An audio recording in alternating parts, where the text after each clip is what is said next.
Bonsoir.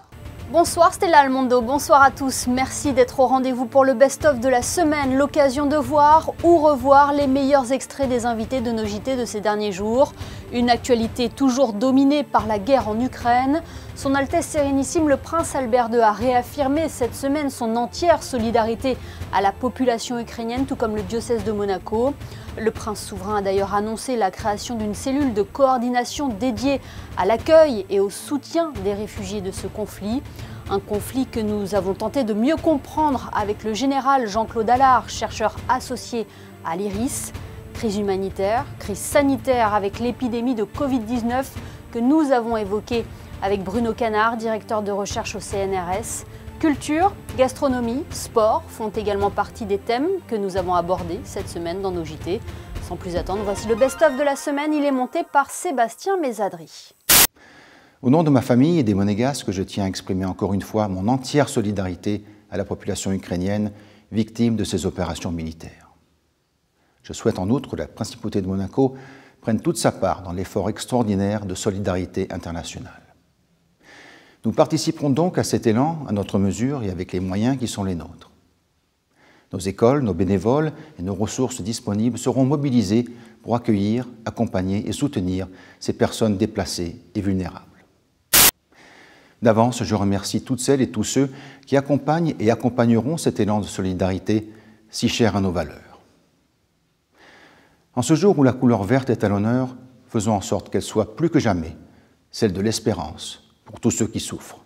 Bien évidemment, comme tout un chacun, nous sommes très affectés par ce qui se passe. J'ai personnellement des amis en Ukraine que j'ai visités il y a quelques années, mais aussi en Russie et aussi ici. Et nous voyons bien que tous, nous sommes affectés, quelles que soient nos histoires, quelles que soient nos traditions, quelles que soient nos origines, quelles que soient nos cultures. On ne peut pas se résoudre à s'installer dans ce conflit qui a déjà fait tant de victimes. C'est ce qui est en dehors, sur le terrain, lorsqu'il faut aller s'emparer de positions, c'est-à-dire de villes, de carrefours, d'axes routiers, on est toujours dans le même mode de fonctionnement. Ce qui change, c'est effectivement tout le travail de préparation, qu'il y a eu avant pour chercher du renseignement. C'est, comme vous le dites, les attaques numériques, les attaques de démoralisation.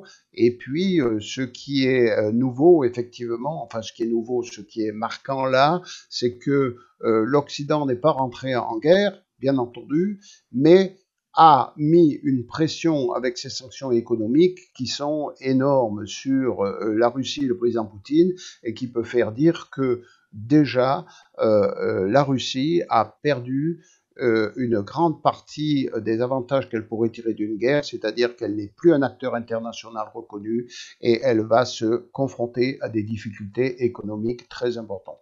Le rôle du Haut-Commissariat est de manière générale de contribuer au respect de l'état de droit en principauté. D'abord en jouant un rôle de médiateur entre les administrés et les personnes à Monaco qui pourraient avoir des difficultés dans le cadre de procédures administratives.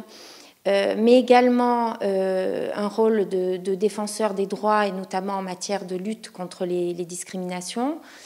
Également un rôle en lien avec les autres institutions de la principauté pour participer notamment à l'élaboration de textes de loi ou de la mise en œuvre de certaines politiques.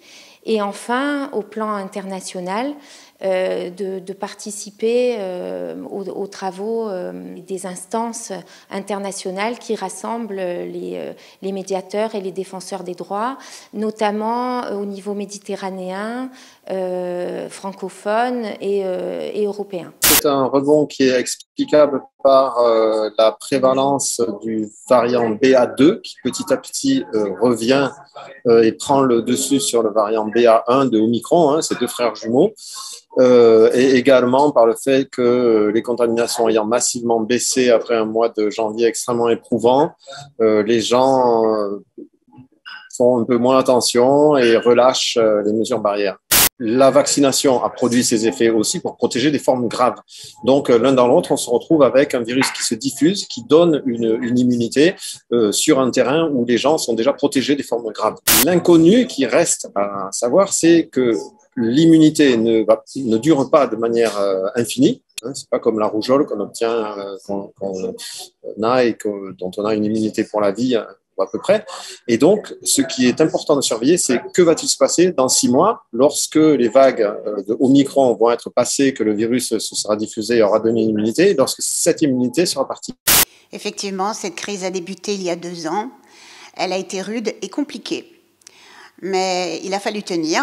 Et pour ça, il faut savoir aussi se tenir dans l'innovation, dans l'organisation, dans la structuration et dans la réflexion aussi. Parce que la réflexion est quelque chose d'important quand il arrive une chose inédite de ce type, avec vraiment aucune visibilité du futur. Pour un entrepreneur, c'est très compliqué.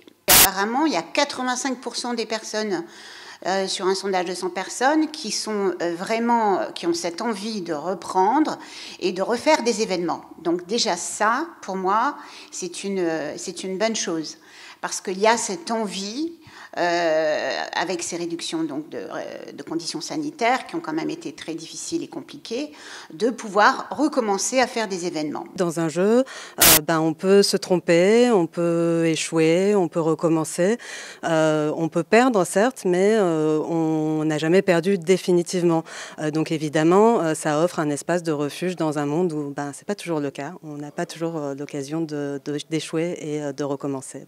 On peut tenter de faire de sa vie un jeu, mais on risque quand même assez vite d'être rattrapé par les conventions, les normes sociales, etc. Un des avantages du jeu, c'est que on se met d'accord sur des règles et donc on va les respecter, mais on peut un peu, en dehors de ça, oublier un moment dans cette parenthèse les rôles sociaux habituels.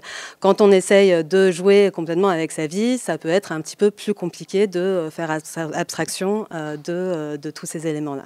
Et pour le coup, ça a été plutôt une très grosse surprise de ma part de voir Nikola Kovač partir. Parce que moi, aujourd'hui, dans ma lecture, je trouve que sportivement parlant, je ne comprends pas du tout ce choix-là. Maintenant, après, je n'ai pas les tenants, les aboutissements d'un choix comme ça. Sauf que de ce qui se dégage de l'équipe, je trouve qu'il n'y a pas la même énergie. À un moment donné, la motivation naturelle des joueurs, elle est parce que l'on crée dans l'environnement au quotidien.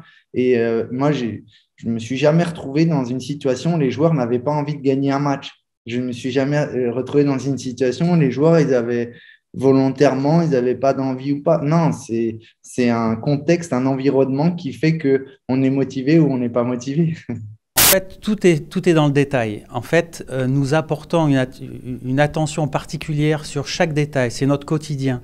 Ensuite, il y a un lien historique qui s'est fait avec le Maya Bay. Ça fait 15 ans que ça dure. Et finalement, ce sont les clients qui sont venus vers nous en nous disant « Le Maya Bay est fantastique. Pourquoi vous ne feriez pas autre chose ?» En fait, les clients nous ont sollicité pour ouvrir d'autres établissements. Et bien là, ce sont les clients qui nous ont sollicité pour ouvrir des établissements à l'étranger. Dubaï, c'est une très belle destination, tout le monde y est. On fait partie des marques en principauté que je ne citerai pas, mais qui nous développons à l'étranger parce qu'il y a un véritable savoir-faire en principauté.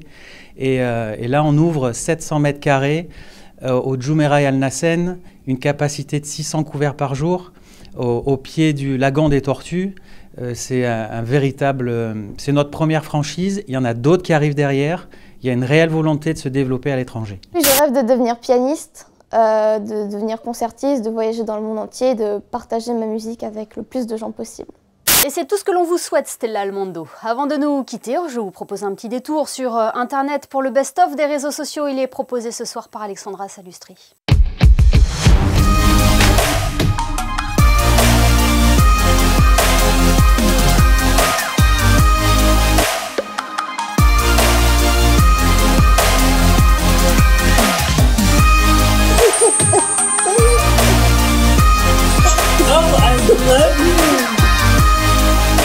Oh my God.